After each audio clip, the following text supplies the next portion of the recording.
Gangster की पहचान है जिसने 17 बरस की उम्र में गैंग बनाया, जो बरसों तक हत्या, अपहरण, कब्जा, फिरौती और वसूली की फैक्ट्री स्थापित कर उसे बेधड़क चलाता रहा।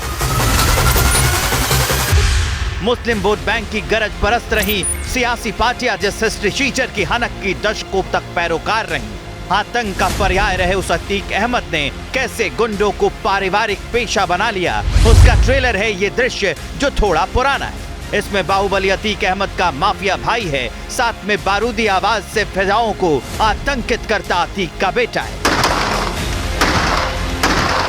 अतीक अहमद का सिर्फ भाई या बेटा ही नहीं, परिवार के एक एक सदस्य ने खून, बंदूक, बारूद, वसूली, रंगदारी की दीक्षा ली है। अतीक की फैमिली की क्राइम कुंडली आपको बताएंगे, मगर उससे पहले जान लीजिए इस महिला को जिस पर अभी अभी अपने पारिवारिक पेशे को आगे बढ़ाने का आरोप लगा है। नाम है आयशा नूरी। पहचान ये है कि ये अतीक की बहन है। जब अतीक अहमद को साबरमती जेल से लाया जा रहा था, तब ये अपने भाई की गाड़ी के पीछे पीछे आ रही थी, लेकिन अचानक लापता हो गई।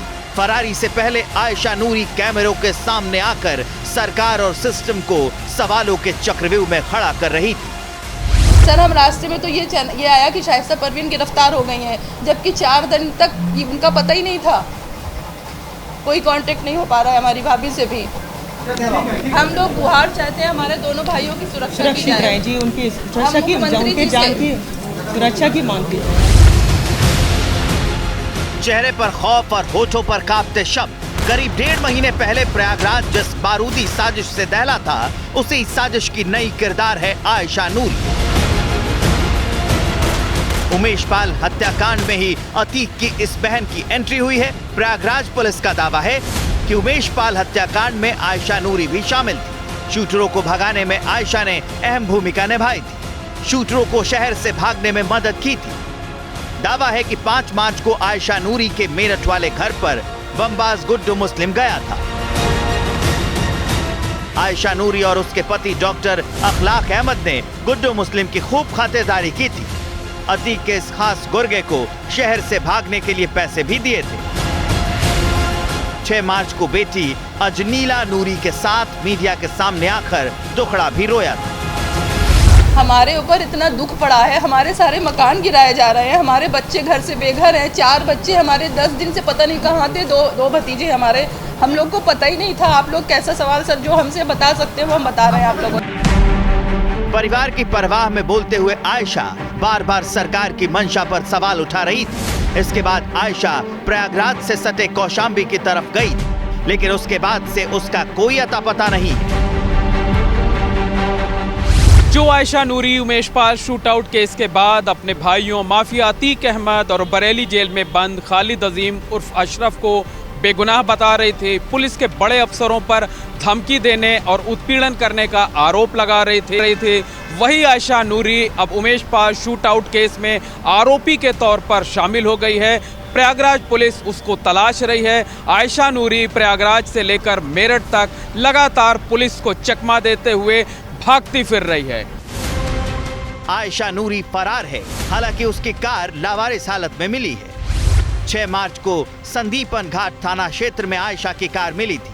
पुलिस ने थाने में उसे लावारिस गाड़ी के तौर पर दर्ज किया था। लापरवाही बरतने पर संदीपन घाट थानाध्यक्ष और एक चौकी इंचार्ज निलंबित कर दिया गया है।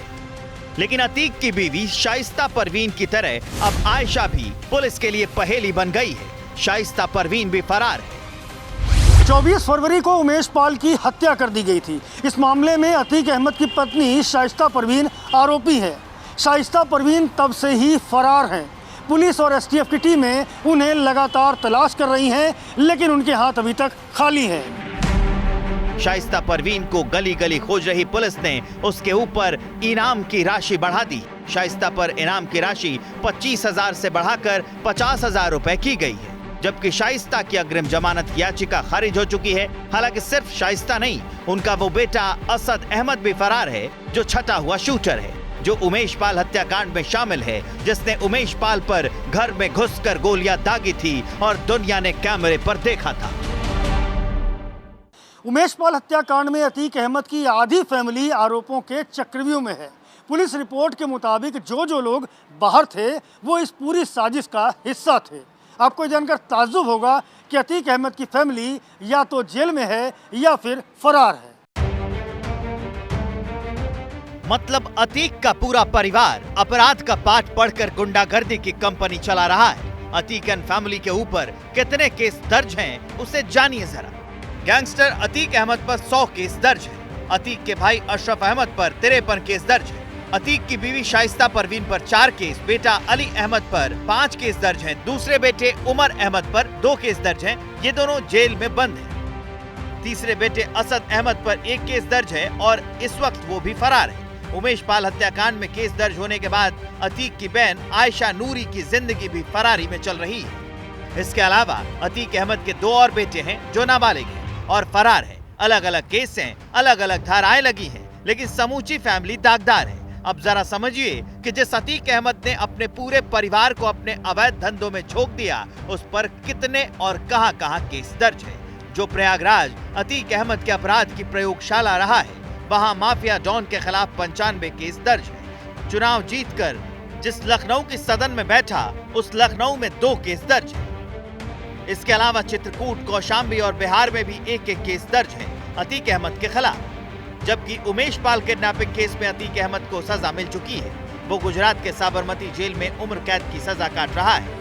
कालकोठरी में बंद अतीक अहमद के बुरे दिन शुरू हो चुके हैं। जेल में अतीक अहमद की बैरक बदल दी गई है। अतीक अहमद को अब हाई सिक्योरिटी जोन वाली 200 नंबर खोली में रखा गया है।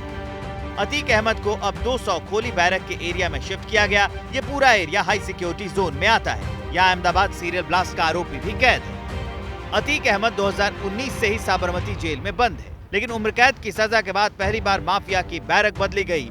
माफिया अतीक अहमद को साबरमती के जिस इलाके में शिफ्ट किया गया है, वहाँ सजायाफ्ता खूंखार अपराधी भी बंद है। इसलिए एक दौर में कानून को बपौती समझने वाले माफिया का हलक सूख चुका है।